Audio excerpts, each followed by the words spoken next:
There are many insect forms, there are many other microorganisms where for them 90% of their life energy happens because of sunlight and air.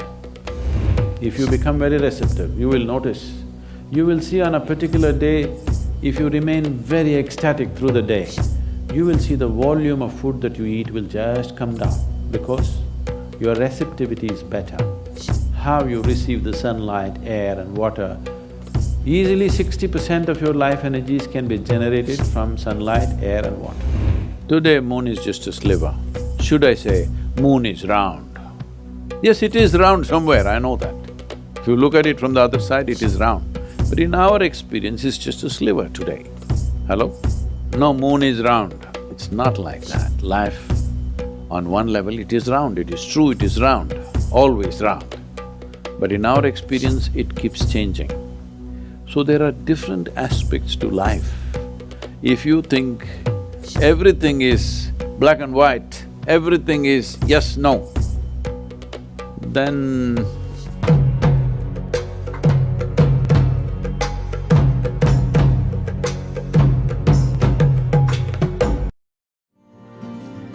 Many times you spoke about great masters confusing their disciples with contradictory answers.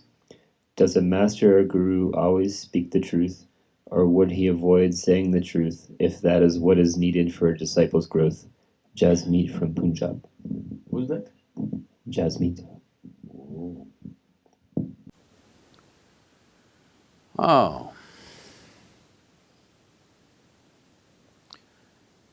I think in a way I've already answered this question. You are in the absolutist mode.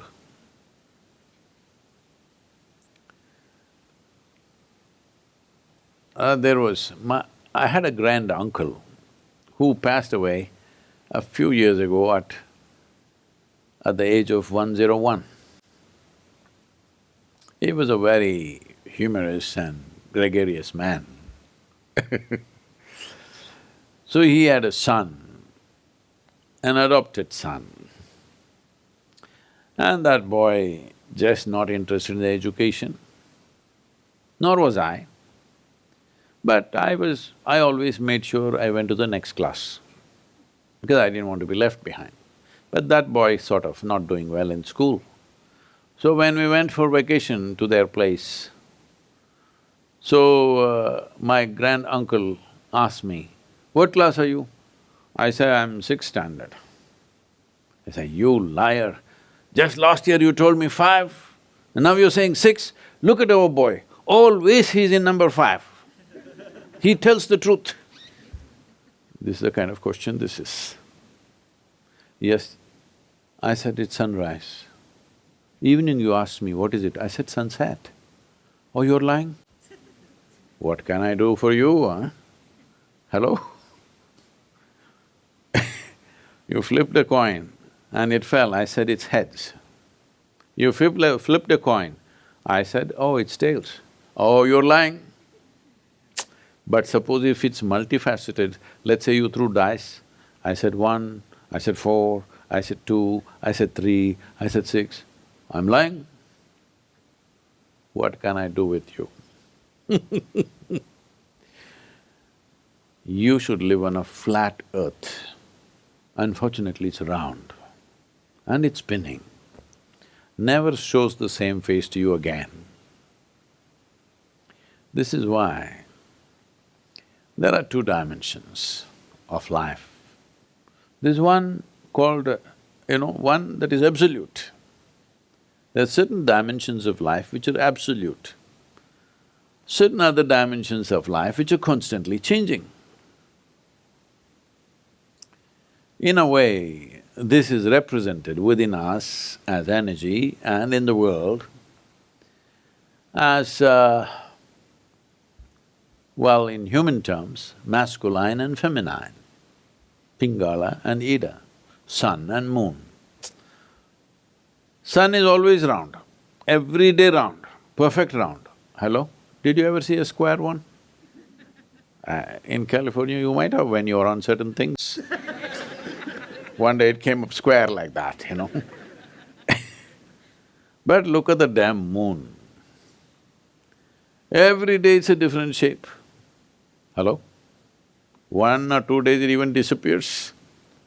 Every day, different shape. So this is what is confounding people even about women, because every day different shape.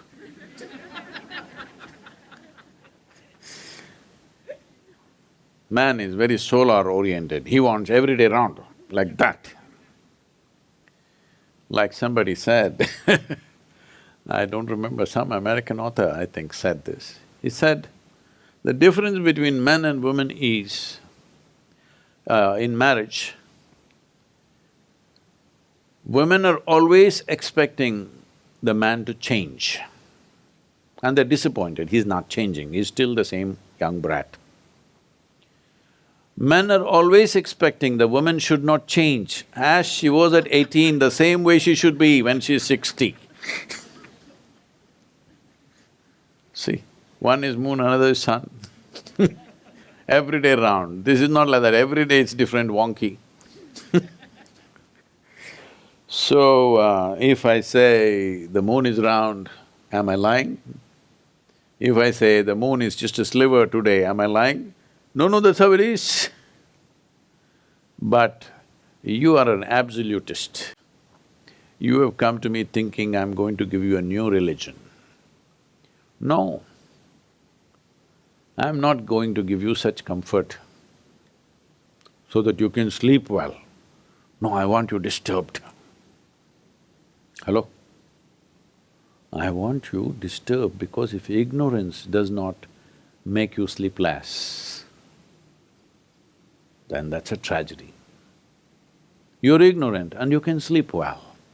That's a tragedy. People think ignorance is bliss. No, ignorance is a tragedy. What do you think? Hello? Ignorance is the worst tragedy that human beings have always suffered and continue to suffer. Yes or no? But somebody says ignorance is bliss. All the best for them. This happened. In the American Airlines, a man was sitting in the first-class compartment, and to his amazement, a macaw parrot was in his neighboring seat, wearing his seatbelt and sitting like that. And then, before the airplane takes off, the parrot asks, "I want Scotch whiskey." The hostess says, "No, till we take off, we cannot serve you." And in the choicest of words, the parrot abuses her, a whole litany of everything, you know.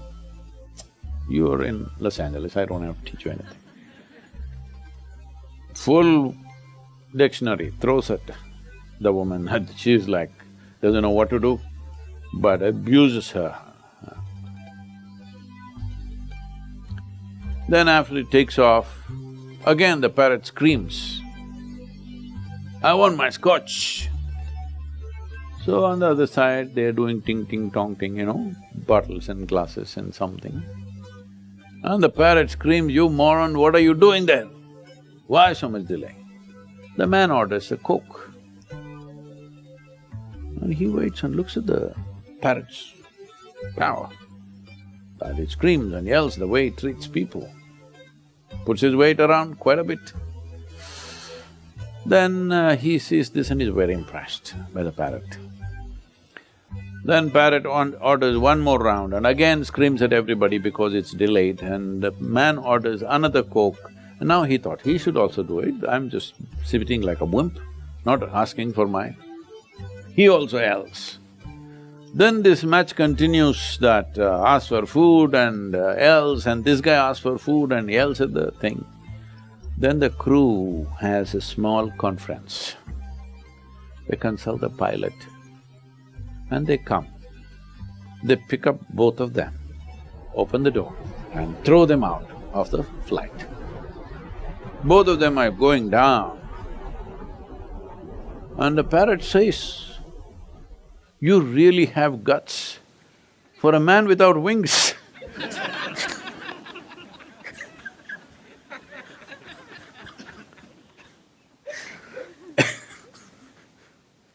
This is like that. Ignorance is not bliss, because life is a phenomena, a most dynamic phenomena. But you want to be a fossil. Hello?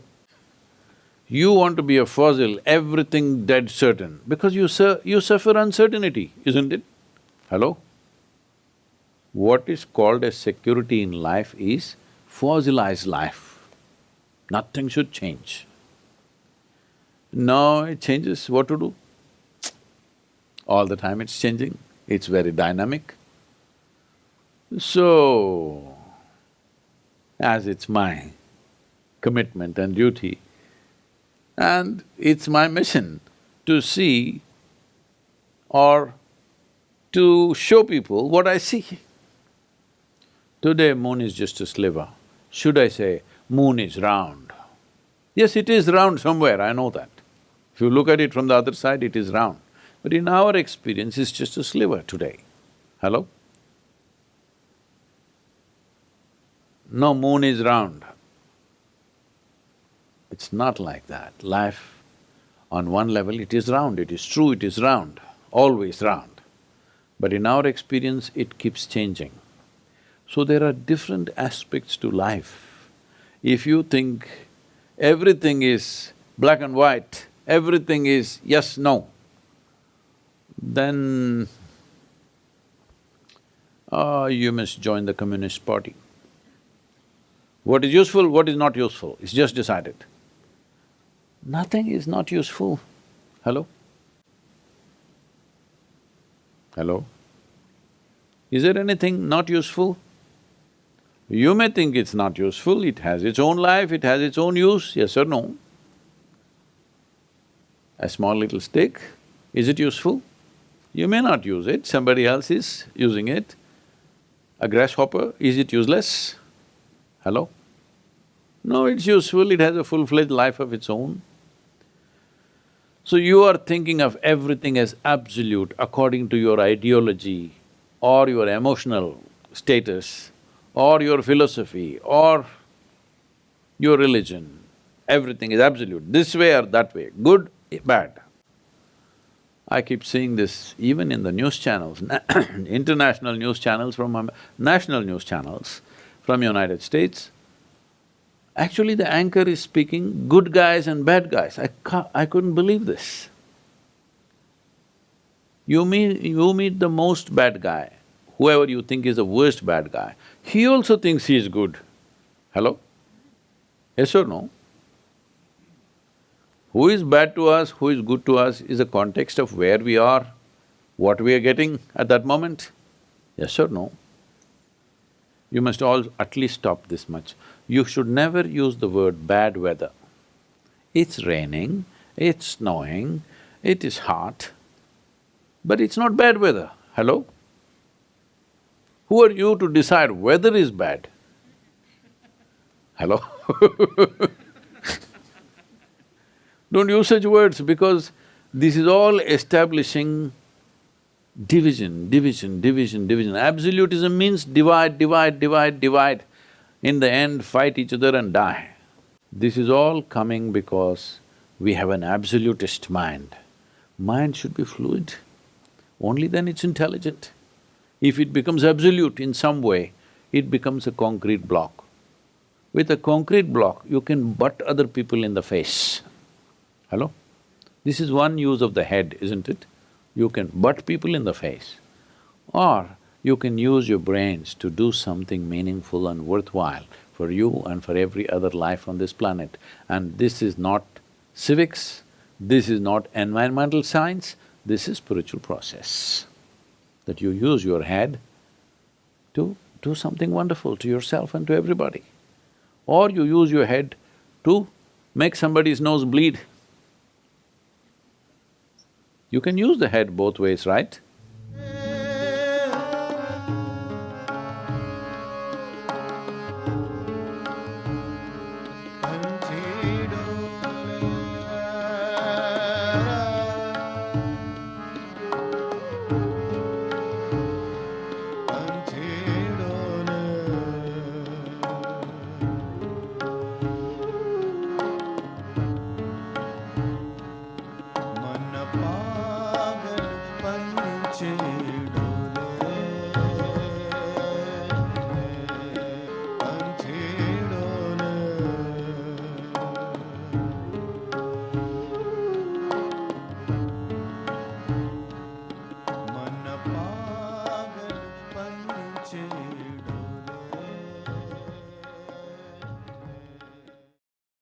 you explain the importance of a living master opposed to a master who is no longer in his body, and the difference, really? Do I have to really explain the difference between the dead and the living? It's a big difference, isn't it? What would you like to be right now, living or dead? Living, isn't it? So, the values of living I don't have to sing. It's very significant to be living, isn't it? Whether you're a master or no master, it is very significant to be living, isn't it? So, that significance continues in everything. Those who left their bodies can be a great inspiration, but you cannot work with them. There may be a certain span of time when they may be willing to work or they may be capable of working for a certain span of time. That is, if they've set themselves up like that, if they have certain level of mastery upon themselves, there may be some who will work for a certain period of time. Otherwise, their energies are conducive for your sadhana, but they are not a guidance. They are a good ambience, they are a good atmosphere, they're good soil for you to grow, but still they are not a guidance. When you sit here, you are not mostly receptivity, you are mostly your own mind, isn't it? Am I right? Yes. When you're mostly your own mind, you need guidance and guidance and guidance and guidance. If you are all receptivity, you don't even need a master, I'm telling you. Because grace is all over. You don't need a master, you don't need a temple, you don't need a meditation, you don't need anything if you're all receptivity. That's a rare being. Right now, you're largely mind, moments of receptivity may be here and there, isn't it? When you're largely mind, you will do best with the living, not with the dead. If you're all receptivity, you would do well with the dead, and even without the dead, you would do great. Because grace is not in one place in the existence. There is no place in the existence where there's no grace. Maybe a few places are more conducive, that's different. But there is no place in the existence where there is no grace. It is just that, is it churning up intensely enough in a particular place for you to be receptive? Because your receptivity is at a certain level of insensitivity.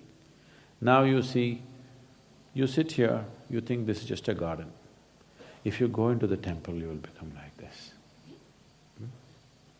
But some people go into Dhyanalinga temple and they look around, nothing is happening, just chit, chit, chit, water drops are falling. Nothing happening, what's happening here?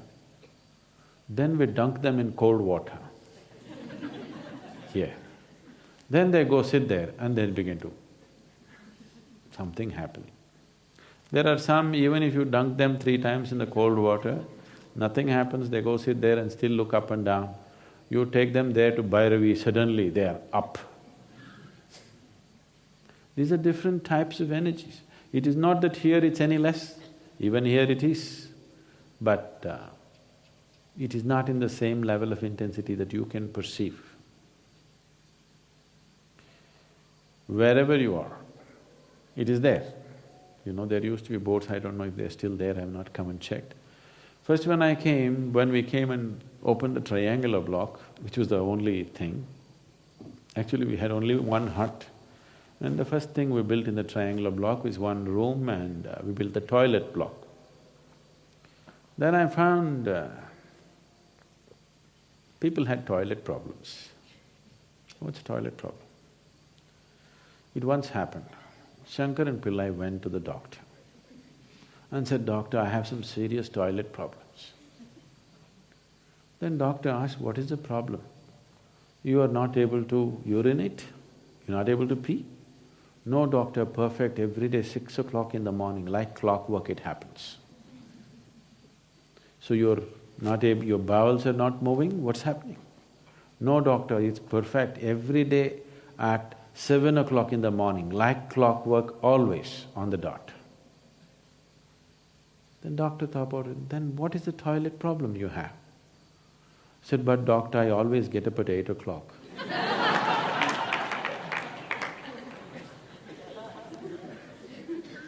So people had such toilet problems.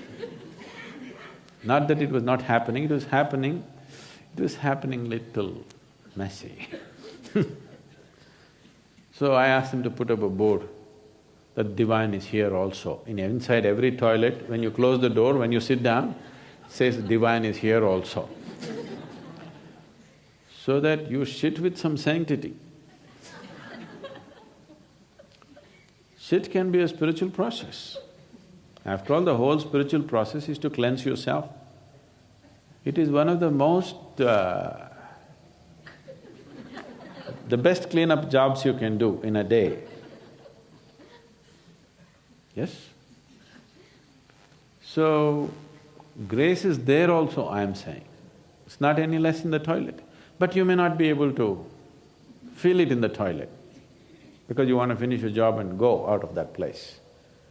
Temple is more conducive, not just in atmosphere, even in terms of energy. It is made conducive so that you can feel it. Right now there is life energy everywhere, but you're not able to take it in. You have to make food in a certain way and consume it, then only you are able to take it in. A goat comes and grazes this grass and he is nourished. You cannot eat this grass and be nourished, you need a different kind of thing. There are many insect forms, there are many other microorganisms where for them 90% of their life energy happens because of sunlight and air. No water, no food. Only 10% of their energy happens because of water and whatever food they consume, because they're micro. If you're a micro, how much would you consume? Micro, isn't it? So, even in you, if you become very receptive, you will notice, you will see on a particular day, if you remain very ecstatic through the day, you will see the volume of food that you eat will just come down because your receptivity is better. How you receive the sunlight, air and water, easily 60% of your life energies can be generated from sunlight, air and water. Only 40% from the food that you eat. Most human beings in the world can eat 25 to 30% of what they're eating right now and live perfectly well, maintain the same weight, not lose weight, maintain the same weight, live perfectly well, become much more healthy, much more agile, much more active and much more energetic with just 25 to 30% of the food that they're eating. You can experiment and it happens. When you're in a Bhava Spandana program, you're not even eating 20–25% of the food that you normally eat because we don't give you time to eat. And people are much more energetic than usual. People come to samyama, if they become meditative, they barely eat and they're still fine. So, your receptivity has to be enhanced. If your receptivity is enhanced, dead, living, even the non-existent will help you. But when you're so full of mind, you must be with the living, otherwise you will deceive yourself. You will receive all kinds of messages, the kind of messages that you like.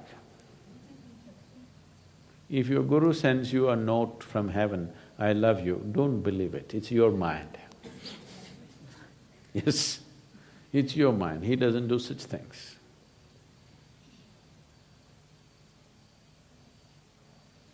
It's economical to receive love letters from heaven because it doesn't cost any paper. You know, it's ecologically very sensitive issue, paper. So it's a very eco-friendly love affair. It happened. A boy went to college. First day, he looked like this, on his left side there was a beautiful girl. So on a little piece of paper he wrote, "I love you, do you?" and passed the note to her. She wrote no and passed it back. He looked at it, then he wiped out the no and gave it to the girl who was behind. She looked at it and she said yes and sent it back. The moral of the story is, save paper and save nature.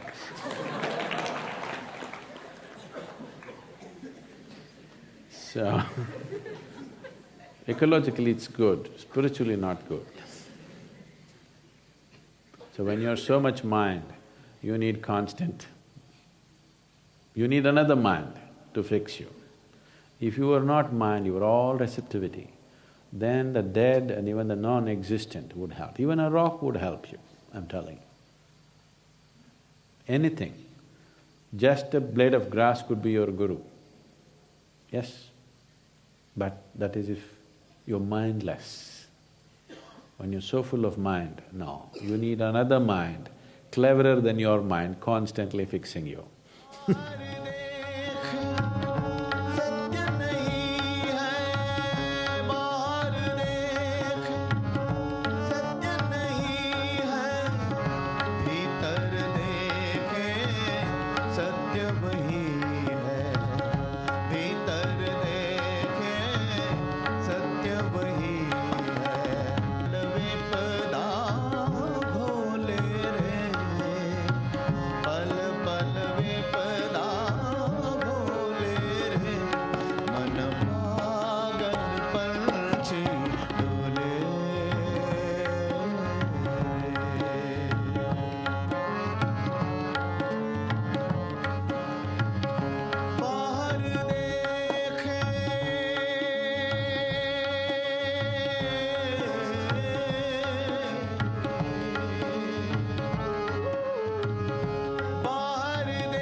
Here are a few famous gurus known for their spiritual teachings and global influence. Thich Nhat Hanh. A Vietnamese Zen Buddhist monk, Thich Nhat Hanh is celebrated for his teachings on mindfulness and peace. He founded the Plum Village Tradition, a global community of mindfulness practice centers. His approach to engaged Buddhism integrates traditional practices with contemporary social issues, advocating for peace, human rights, and the environment. Thich Nhat Hanh was authored numerous books such as The Miracle of Mindness and Peace in Every Step, which have inspired millions worldwide. Dalai Lama, Tenzin Gyatso. The 14th Dalai Lama, Tenzin Gyatso, is the spiritual leader of Tibetan Buddhism and a Nobel Peace Prize laureate. His teachings emphasize compassion, non-violence, and the importance of inner peace. The Dalai Lama is a prolific author and speaker addressing global audiences on topics ranging from ethics and interfaith harmony to science and secular ethics. His books such as The Art of Happiness and The Book of Joy offer profound insights into achieving lasting happiness and peace. Ajahn Chah. Ajahn Chah was a revered Thai forest tradition monk who revitalized Theravada Buddhism in Thailand and established a network of monasteries known for their strict adherence to monastic discipline and meditation practices. His teachings, rooted in simplicity and mindfulness, emphasize direct experience and practical wisdom over intellectual knowledge. Ajahn Chah's legacy continues through his numerous disciplines and the international meditation centers he inspired, including those in West. Mathieu Ricard. A French Buddhist monk, Mathieu Ricard is often referred to as the happiest man in the world due to his extensive research and practice in meditation. After earning a PhD in molecular genetics, he left his scientific career to study Buddhism in the Himalayas. Ricard is a prolific author and translator known for works such as Happiness, a guide to developing life's most important skill, and Altruism, the power of compassion to change yourself and the world. He is also a prominent advocate for humanitarian and environmental causes. Bhikkhu Bodhi. An American Buddhist monk and scholar, Bhikkhu Bodhi is renowned for his translations of Pali texts into English, making the teachings of Theravada Buddhism accessible to the global audience. His translations, including the Majjhima Nikaya and Samyutta Nikaya, are highly regarded for their accuracy and clarity. Beyond his scholarly work, Bhikkhu Bodhi is a vocal advocate for social justice, environmental sustainability, and humanitarian efforts embodying the principles of engaged Buddhism. These monks have made significant contributions to spreading Buddhist teachings and practices, influencing countless individuals worldwide and their wisdom and compassion.